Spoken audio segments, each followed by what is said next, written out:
क्या हुआ पहले ही थक गए हो? Hi guys, my name is Dr. Kiran as you've heard. Can I have a loud cheer from all of you first? Good morning. Now I hear some sound. Thank you so much. Okay, now this is clear. So you've heard about me, my journey so far. I carry about a decade and a half experience in HR itself. Been a roller coaster ride. I'll give you a little bit more brief about me before we jump on to your professional journey and how to kickstart that.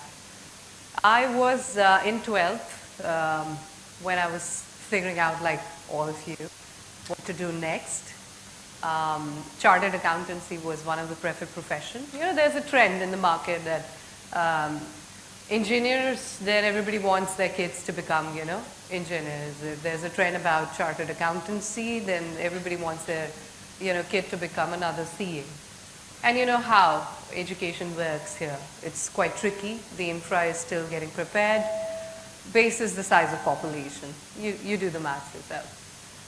I decided I wanted to do that. I was quite crazy about it. I cleared my IPCC 1, 2, and then I realized during one of the interview for an articleship with an HR that how come I'm giving an interview to someone who doesn't know anything about this profession that I'm working on? It was quite, hilarious for me. So this lady was quite confident, was asking questions to me, and just to add to the smirk, I answered an incorrect one. And I realized that the lady didn't get to know that I just shared an incorrect answer. And it was bizarre for me, So I laughed in my mind and I felt, how can it be possible that somebody who is taking my interview is less qualified and I'm sitting on the other side of the table, all nervous, not confident, trying to save a seat for myself because it's an important aspect. If anybody of you, your friends are doing CA, you'd get an idea what I'm talking about.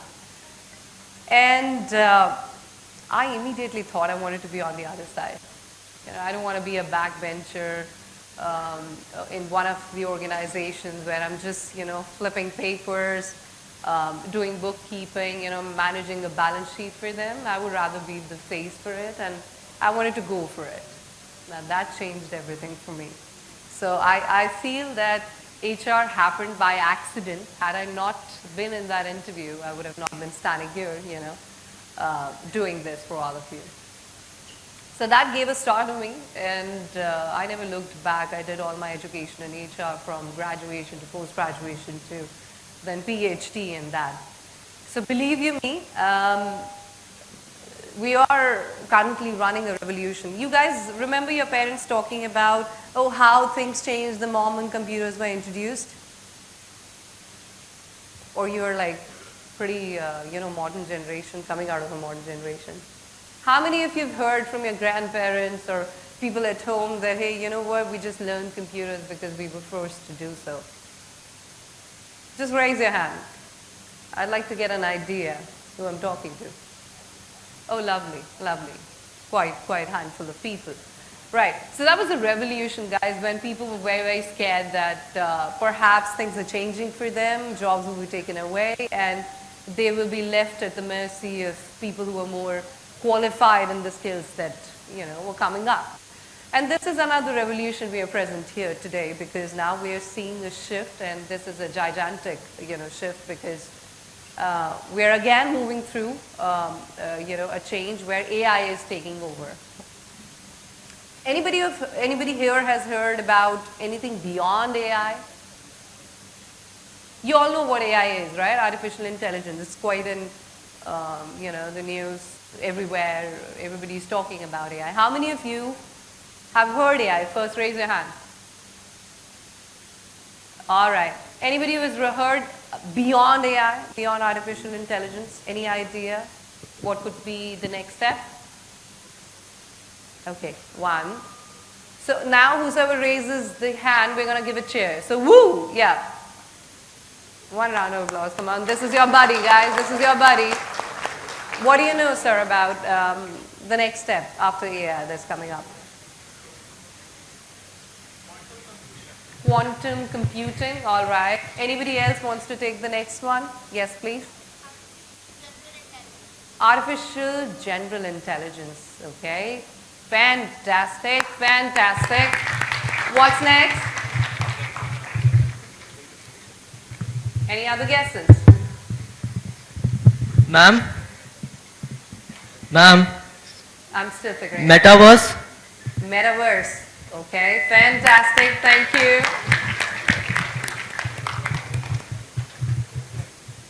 Anybody else? Yes, over there. Last one. Artificial superintelligence. One round of applause for this guy. So let us understand that we're running this innovation till we reach, artificial superintelligence, after which all the developments are going to be taken care by the system. Does that scare you? Makes you excited? Or what does it do to you? Share your emotions. Happy, sad, nervous, unaware, whatever it is. How do you feel playing with that belt? Yeah, I'm talking about you. Don't get nervous, no one is trying to make you nervous at all. What does it take to you? Like artificial superintelligence, you're excited, nervous. You know what artificial superintelligence is? What is it?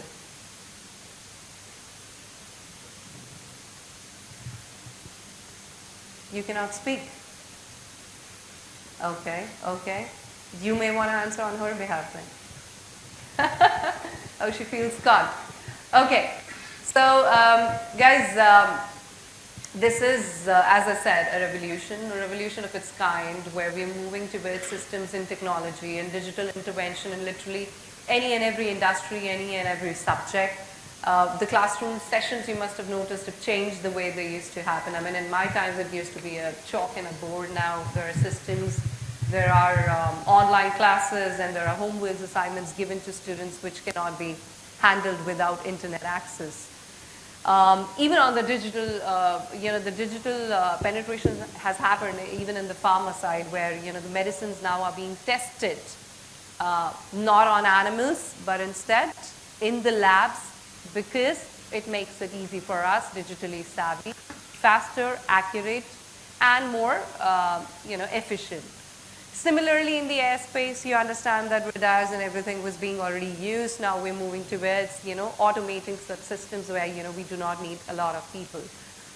And on the corporate side as well, gone are the days when recruiters would be making a call for hiring purposes. There are systems which find out through the algorithm who are active seekers, who are passive seekers, and how close are they to the job requirements that we have, and how well will they perform even if we hire them.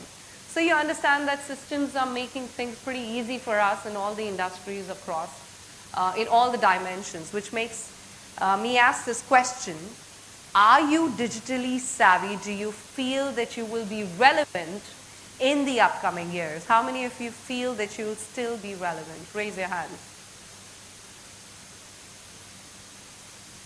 Okay, this man has confidence. Good. You're confident. Just raise your hand. Don't shy away, please. We're not charging anything, so please. All right. Very handful. Sorry about that.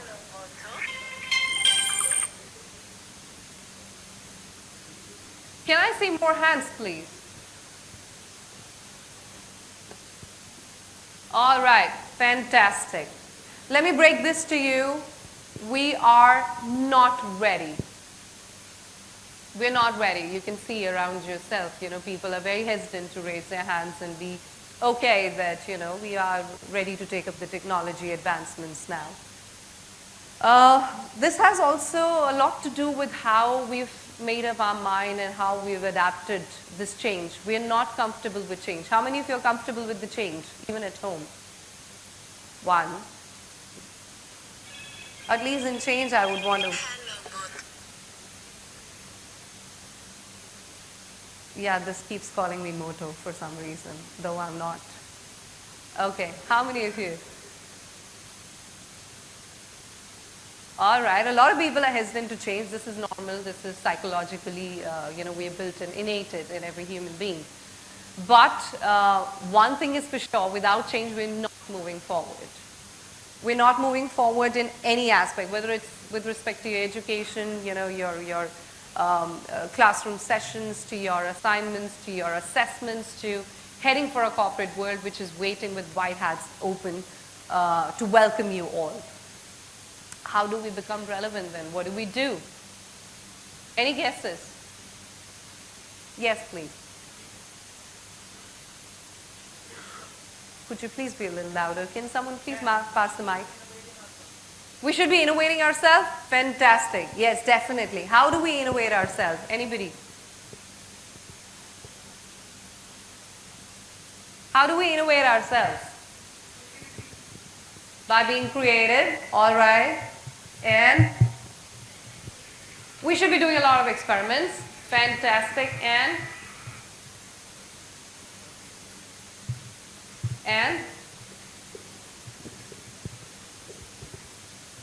yeah, you're smiling. You have something in your mind. Go on. Yeah. You don't have anything. Oh, you have a smiling face. Lovely. I'm using new technology to our field. Using new technology. Okay. Can anyone tell me how many new applications, on an average, do we try on a weekly basis? ChatGPT is a widely known. Of course, the adoption was super, super great. Sure. ChatGPT, do you use for your education purposes as well? Probably writing mail. I mean, that makes me talk about a story. Somebody in my team, was really bad in writing emails. And I suggested, why don't you use ChatGPT? Your email will be better, toned down, correct, and, grammar, and I will not get any escalations. This person started to copy paste and straight away send it, and, would always feel like he's angry, super angry, because he forgot to mention that he needs to tone that down. And the smartness about ChatGPT, if you say that I'm an executive and this, you can prompt it to how you want it, you can tone it down, you can put your tone high. The message can be converted easily with just the right prompt that you put in. Yeah. So it was hilarious that this person started to use the ChatGPT, but कहते हैं ना नकल के लिए भी अकल चाहिए, तो थोड़ा problem हुआ मुझे. Sure. So ChatGPT is one of the applications. Anybody else on a weekly basis? How many applications do you try? YouTube, okay. A lot of people have made money through that as well. Which else? Which other application? Sorry? Block AI. Fancy word. Where are you? Could you raise your hand? I'm still figuring out. Okay, yeah. Rock AI. Fantastic. Okay, okay.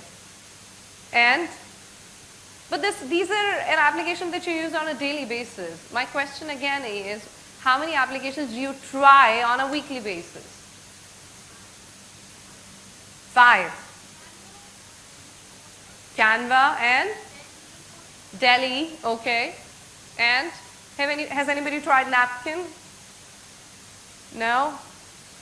Okay, this is a cheat code, I paid a lot of diagrams through Napkin.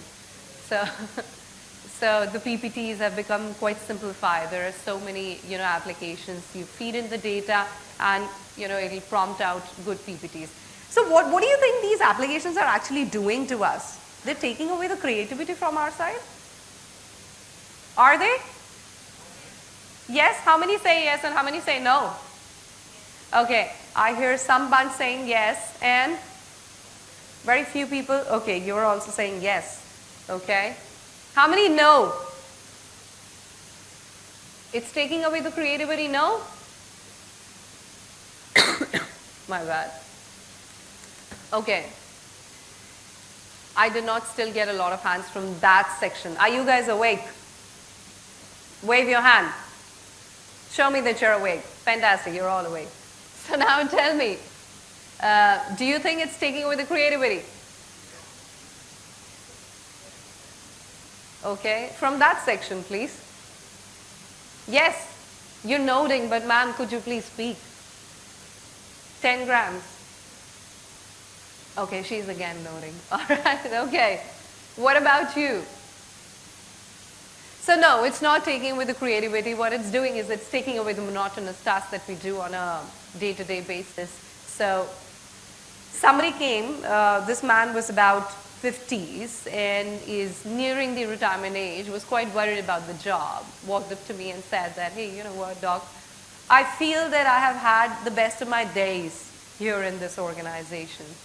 Now that I'm nearing my retirement, I don't know, I get this fear that I may end up losing my job because I'm not able to adapt to the technology that's coming in. And it's coming so super fast that it nervous me, you know, it makes me go crazy when, you know, I'm not even finished experimenting one and there's another one coming up, and then the top management expects me to make a run through that also.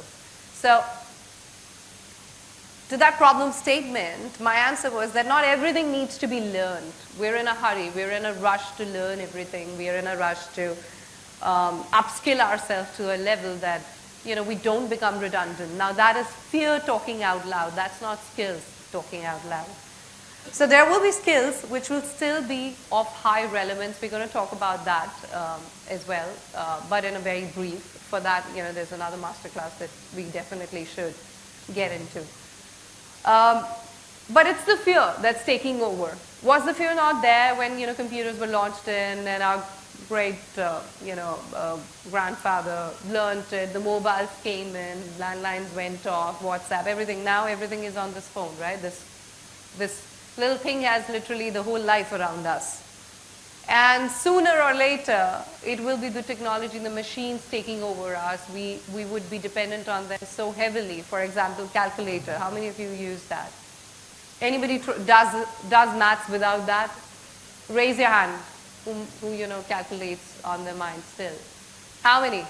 Very few percentage, right? Because that is about adaptability. We got convenience, and whenever there is convenience, the adaptation is always high. Same is the case with ChatGPT. When this came into the picture, in India, let me talk about some numbers. The adoption was expected to be 12%.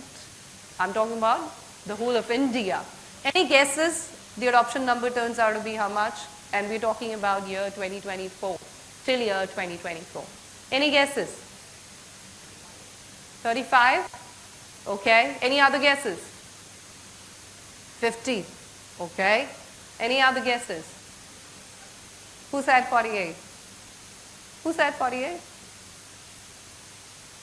अरे घबरा क्यों रहे हो? शायद answer correct भी तो हो सकता है. वो तो सो रहा है. Good friend you have, you know. 48, who said? Could you please raise your hand? 48. No, it is 45%. Very, very close. Very, very. All right. Thank you, sir. You were close by. So one round of applause for these two. 45%. Which in the history, by the way, is the highest technology adoption rate in India, especially for an application like ChatGPT, where, you know, a lot of professionals, you know, utilized it, and there was an adaptation issue that was perceived that probably people will take a little bit of time. But within this short span, the adoption rate went very well. Now what it is talking loud? It's talking loud convenience. Now people don't have to think about writing a mail for like 15 minutes. They've just copy paste and done away with 1 minute. My point here is that in the race of convenience, we are going to do a lot more innovations, and innovations will continue to happen till we achieve, you know, ASI, which is artificial super intelligence. Then all the developments will be done by machine. And think of a world where sustainability, which is the burning issue, you know, global warming, how do you manage waste, how do you manage, you know, GDP, from those to, you know, the larger, broader issues will be taken away by the technology, and the enforcement will become pretty simpler. Now that's the positive side of it, right? The technology helping us in the wider aspect of the word. Now in the simpler terms, if I tell you, for people like you just enrolled into their first year of, you know, graduation, irrespective of the subjects that you've chosen, basis your interest and, you know, your future alignments, My only humble submission here would be that stay volatile and flexible as much as possible. We on the corporate side are willing, if somebody doesn't know the skill, we're willing to teach that. That's not a problem. We've got a whole L&D team sitting out there, planning the trainings that you'd require. But when it comes to attitude, when it comes to flexibility, when it comes to adaptability, how our older generation, showed us, those people who had never really typed a letter, learned how to, make presentations and how to make, those docs, PDFs that now are used very widely, adapted. So that is one golden rule to stay relevant, which is adaptation. Be open, be flexible, be adaptable. Second golden rule, always have this curiosity of what is next. How my life has always worked out is that, so I've written 2 books so far. I am on my 3rd one, which is an ongoing. I have earned the title of a CHRO as well. So professionally and personally, I'm doing pretty decent. Why? Because I follow this golden rule, which is what is next, right? So let's say you've just stepped in. You've now fixed that, this is what you're going to pursue in your graduation first year. Now you've taken the admission, right? You'll be attending the colleges. Make a plan, create certain projects with the help of your faculty and your peer groups here, which bring some kind of innovation so that when you walk up to the corporates, you have something to show to us, which is new. On that note, I have something very interesting to share with you. I was in Gujarat in one of the universities. I was shocked with the kind of developments they showed me. They've got their own kart racing. They've got their own, patent and trademark registered, companies which are student-run, student-handled. From the base level, the product that they've designed, to the execution, setting that into the market, getting the sales and purchase, managing the P&L, and everything is been taken care of. So you look at that, kind of innovation that we're looking at. You look at the kind of pace that they're running. And if I have to compare, that's how the comparison will matter. So no more we're working on just the scores. It still holds a very important role. But on the other side, we're looking for curious minds which can bring innovation to us, because technology now has made the tedious task very, very reasonably, taken care of. It's not cost heavy. I'd rather have technology than, a workforce of another 1,000 people. You understand, right? It's pretty maths oriented, budget oriented. But if you have that curious mindset where you say, hey, you know what, doc, I've done this, and if you hire me, I would be interested in 10 other things that, I could do good to the company, we'll be all game. We'll be all game. So, of course, second is curiosity. First is adaptation. Third is attitude. Keep your attitude really, really right. I hear when I sit with my colleagues, a lot of people talk about the Gen Z syndrome. You know what that is? Anybody has heard Gen Z syndrome? Now the Alpha is also going to walk in. How many of you have heard Gen Z syndrome? Raise your hand. Okay. I would love to hear what do you think we feel about Gen Z syndrome. Anyone? Please go ahead. Somebody had raised the hand. Please tell me, what do you know about Gen Z syndrome? Go on, don't be shy. We're not judging.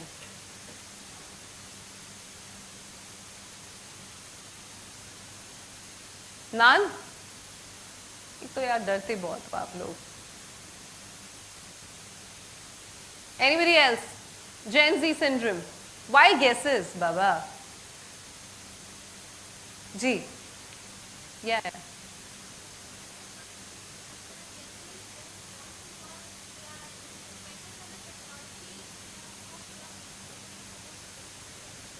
Can we please give the mic to the lady?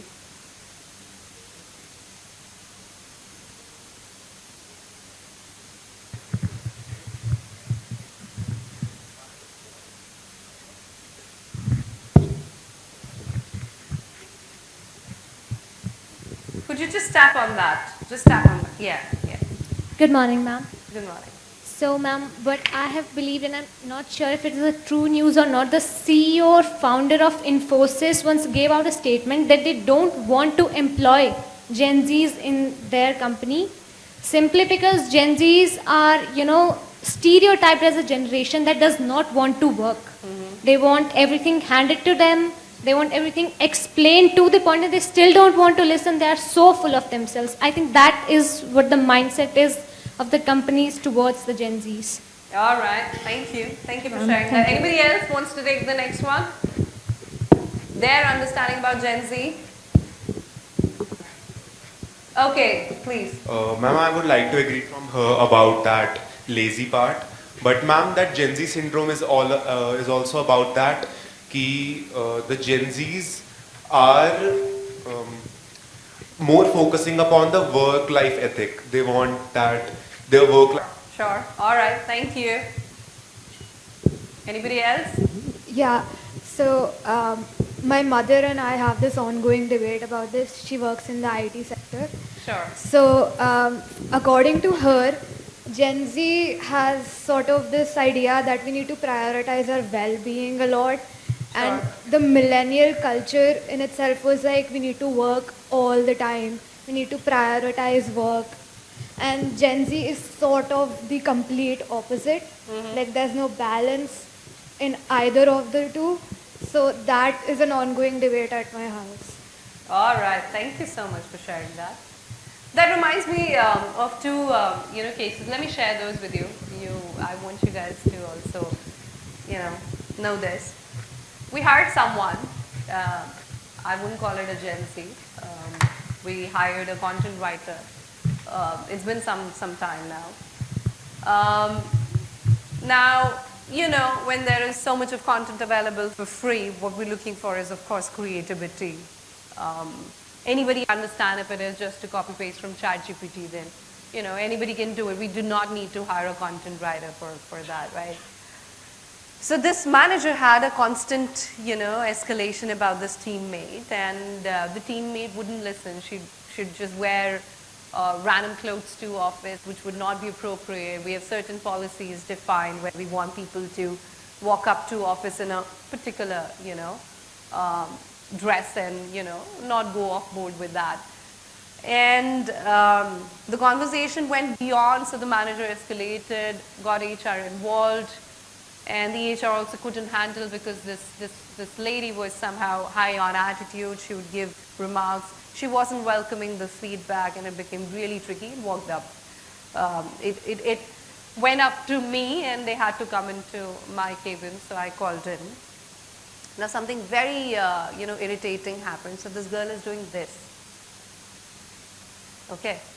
And the manager is complaining, manager is sharing the feedback that, hey, you know what, the timelines are never adhered to, the content is not new, the content is all generative, and we do not want, and the feedback has been given multiple times, but nothing changes. She wants to do how she wants to do, and it makes it very difficult for us to work with her. And the HR said that we've already given this feedback multiple times, but she never accepts it. She doesn't want to welcome this feedback or change. She maneuvers us, gives us 10,000 reasons, and every time she walks out with a head high, approach. And I just happened to tell her, because, with this constant this, I was so irritated, I happened to just tell her that, hey, can you please walk straight for me for a minute? Because it's a distraction now, there are too many people talking, and I'm listening to them. And this woman continues to do this with this, a very random posture. And she starts to cry. She starts to cry because she says that she felt humiliated. And the manager who had come to me for the escalation runs out to get a glass of water.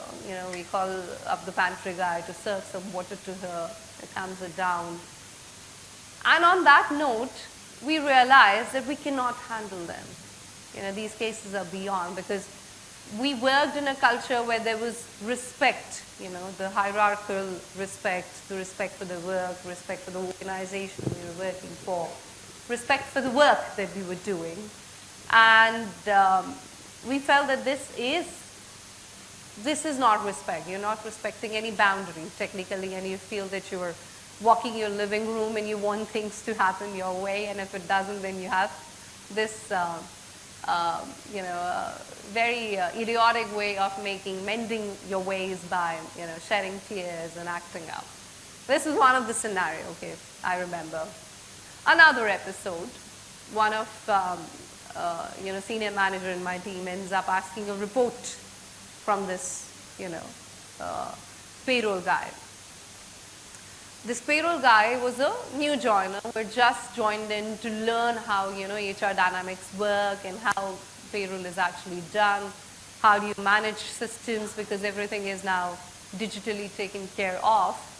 How do you manage those systems? And the manager, senior manager, ended up asking for a report. Could you share me the report of what you're doing?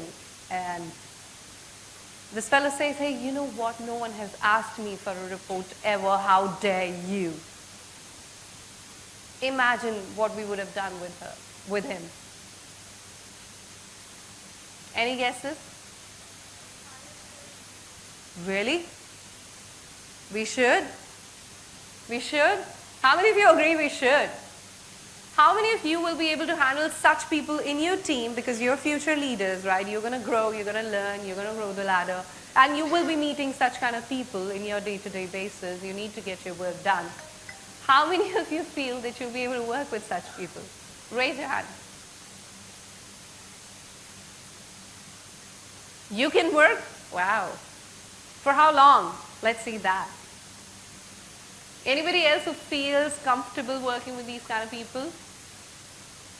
Sure. Give me the reasons why it will be easy for you. You are same kind of guy. You're talking to an HR. You're never getting a job from me for sure. Okay. All right. What about you? What's your reason? I was kidding. Don't worry. What's your reason? You said that you can work with such people. Yeah. Excuse me. Same generation? Yes. How does that change anything? You don't need the report then. What if your boss asks for that report? What are you going to do? You're going to make yourself? Like, I can help them, and like we are from the same generation, so we are able to understand each other like in a better way than our parents' generation or like millennial generation. Okay. You feel that you'll be able to maneuver that person much easily and get the report out of him. Is Yes. that what Yes. I can take from it? Okay.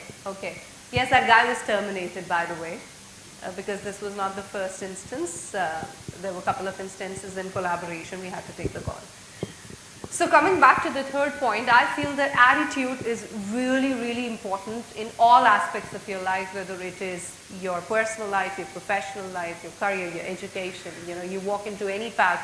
If you do not have respect for the commitments that you've made, you do not carry the right attitude, I don't see anybody growing. Their personal relationship will always be hampered. The professional relationships will also be hampered.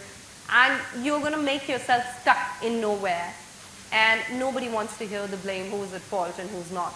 In the end, the work needs to be done. That is what the emphasis is.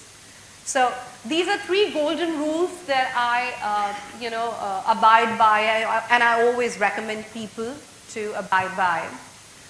The last but not the least I'd like to highlight is that we always get into a pretentious zone as we grow in our life.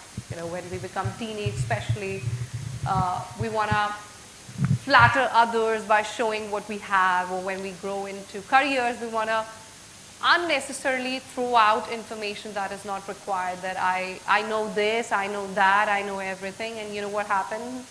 Happens one day when the manager assigns you something and you're not able to do it, all of that comes down, shattering, right? So no need to be pretentious. I always suggest be authentic.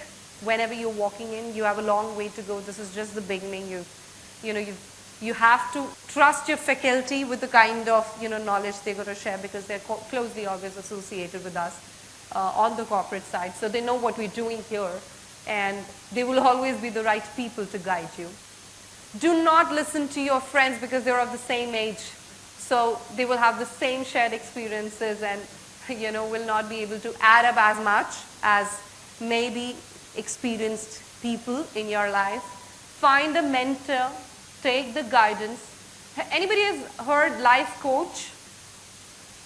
Any idea what that is? Okay, I'm giving you guys a homework. Do go home and look around life coach, what that is.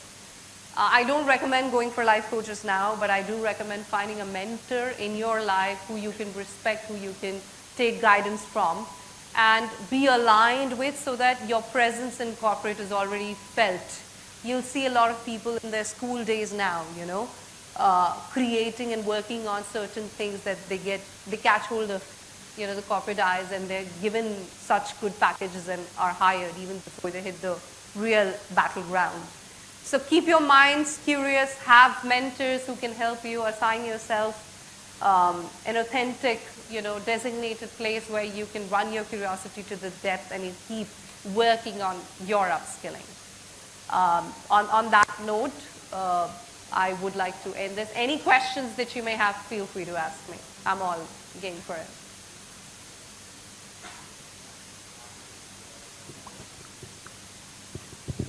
No? मैं पूछ लूंगी फिर एक सवाल. Any questions? Yes, please. Hello guys. So मेरा यही question था. As you are in a HR department as a leader, so you are the one hiring people. Yeah. So the question is कि how do you differentiate between a person giving a higher package and to a person giving a lower package? Like how does that person have some special kind of thing? Like Very क्या valid difference होता question. है? सीधा मुद्दे पे आते हो ना, पैसे ज़्यादा कैसे लें कॉर्पोरेट वालों से, है ना, पैकेज कैसे अच्छा कॉन्कर करे. So guys, इन्हीं 3 मंत्रास के अराउंड डिसीजन मेकिंग भी होता है. Of course, assessments होता है. Through this course we get to know how much in depth do you know of the skill set. For example, you're going for tech, you're going for even non-tech, we have those evaluation matrix. There are processes around it, and the processes tell us who are the stars or top performing candidates for us. Next is, एक तो होता है कि आपने आज जो role लिया, हम hiring आज पे नहीं कर रहे हैं. We are looking at each candidate whenever we hire and looking at their career journey with us. So if we see this person can actually, quickly jump over to the next roles, has the potential, we are ready to pay more.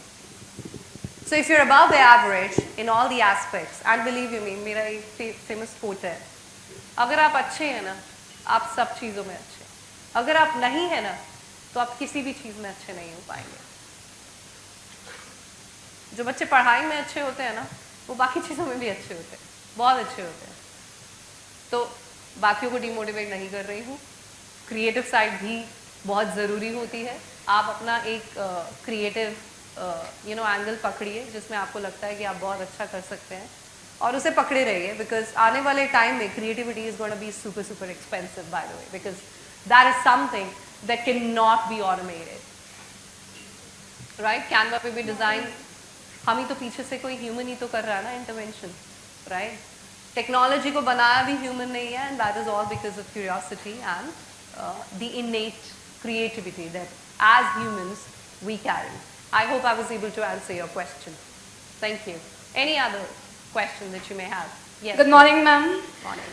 Ma'am, what are the name of your books and where can I get them? You can find them on Amazon. You can find them on all platforms. It is AI, AGI, ASI, HRA, Wired, and How to Rise. Okay. Thank you. Good morning, ma'am. Morning. I want to know that what are the main things that you look in a person while hiring him or her? Like I said, again, let's go back to the 3 mantras. How skilled is it for the role that we're looking for? what is the attitude like, and the curiosity. If you're eager to learn more, even if you don't know that now, we will be all game to hire you.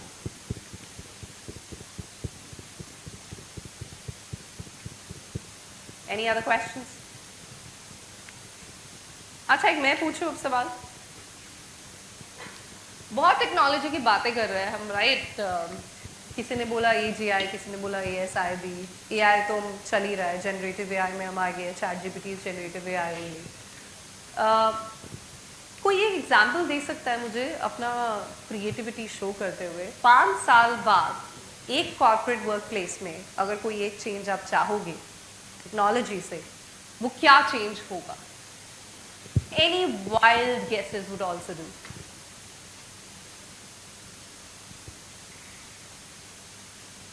और मैं नाम number लेके जाऊंगी don't worry about that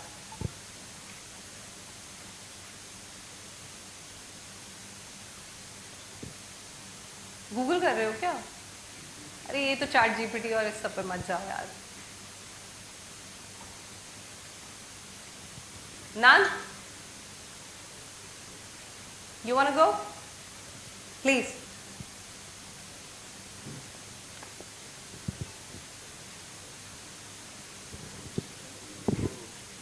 I was thinking, ma'am, just for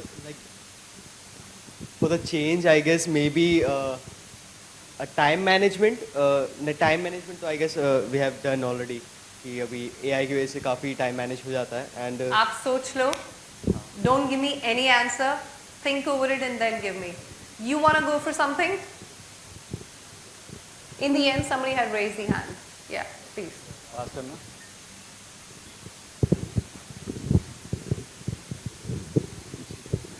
I'm just a wild guess, like Sure. something like the Jarvis of Tony Stark. कि हम Something बोले like- और हो जाए अपने आप. I beg your pardon. Something like the Jarvis, the assistant of Tony Stark, Iron Man. Wow, okay. Okay, ये कुछ ज़्यादा ही वाइल्ड हो गया, but okay, okay, nice. अच्छा, applause करेंगे यार. कोई suggestion देता है? Please, let's appreciate that. Anybody else? Yes, please.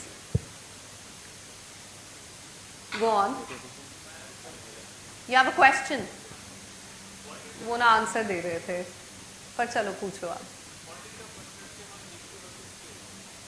What's my perspective on degree versus skill?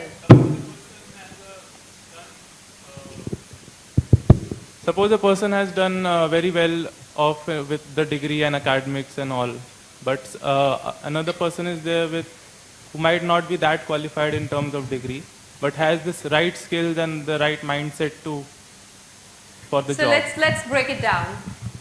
Skills without base paperwork are of no use.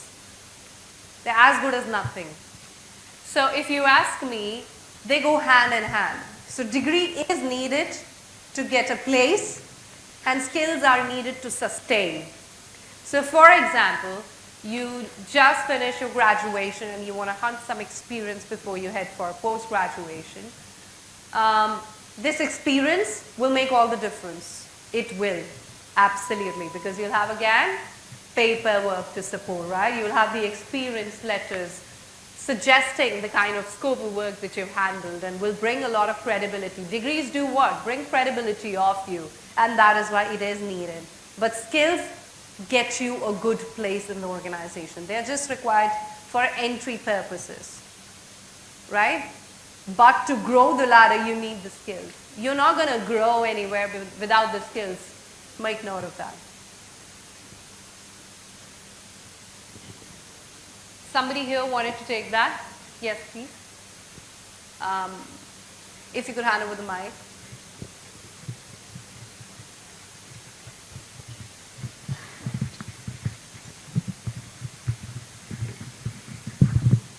That the hiring might as well be done by the AI agents. It's already being done. It's already being done. So पहले क्या होता था? Team होता था HR के पास, sourcing team. 18-20 लोग होंगे. क्या करते थे? Calling करते थे. Hey, are you looking for a job change? ऐसा होता था. So सुना होगा अपने घर में किसी से बात करते हुए, या देखा होगा कभी इंटर्नशिप के लिए गए हो अगर, अभी तो बाय द वे शायद नहीं, बट ऐसा होता था पहले. Now systems have developed wherein अगर आप एक्टिव है सर्टन प्लेटफॉर्म्स पे, आपको कॉल आएगा सिस्टम से, it will feel like there's a human on the other side talking, but it'll be system asking you the basic questions. So अब मुझे 18-20 लोग नहीं चाहिए वहाँ पर, मुझे एक सिस्टम चाहिए. एंड अब मेरे रिक्रूटर्स क्या कर रहे हैं, इंटरव्यू कर रहे हैं आपके स्किल सेट पे, आपको जज कर रहे हैं rather than doing that monotonous task. क्या वैल्यू ऐड कर रहा था, साल भर यही पूछ रहे थे पहले, अरे जॉब चाहिए क्या, करेक्ट. अब नहीं कर रहे हैं, अब ये चेक कर रहे हैं क्यों दे, which is a more added value, service that they can now take up seriously and work on. So yes, that has been changed. It's changing. A lot of organizations are still adapting. Some have already adapted, some are adapting. For example, IBM as AI intervention even in their performance management. So is Unilever also doing. Infosys, by the way, has their centers in Bangalore where they're upskilling, a workforce entirely on the skill set that they require in certain functions. So organizations are also, at the same time working on the upskilling part because they want the generation to be ready for the kind of work that they have in the near future. Instead of hiring somebody and then later, training them on certain things. Any other question? Yes, Talked your about thought. talked about a major change.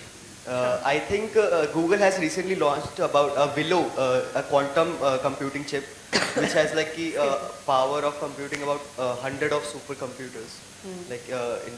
I don't know what qubits, but it has some really crazy powers. So Sure. I think that will be a great change for the tech community, I guess. So you mean to say that now, can we say that we'll have our in-house, database storage and everything functioning? We do not need to have individual, servers or spaces to do all of that. It will be cloud-based and everything will be handled. Managing would be much easier, I guess. Management, of course, gets easier. Infra is better managed. Sure. But that's, again, ongoing. You see how many organizations have started investing on the infra. Reliance also 2 years back invested on the infra part. So we're already on that pace. But 5 years later, what is the change? I'm still not convinced. Okay. All right, on that note, in case you have any suggestions, any ideas, please do pack it with your faculty. I'll hear it from them. Thank you so much. It was lovely talking to all of you. Thank you.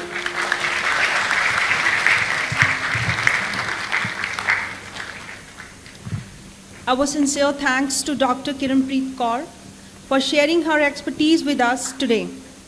Rightly said, be adaptive, be innovative, and be curious are the key components of being relevant.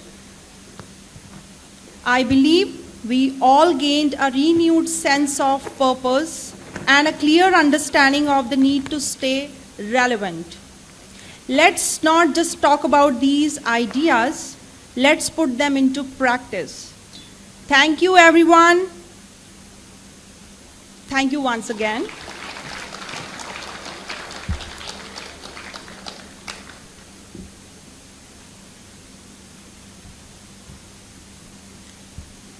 I would request everyone be seated, and we would be having a group photograph.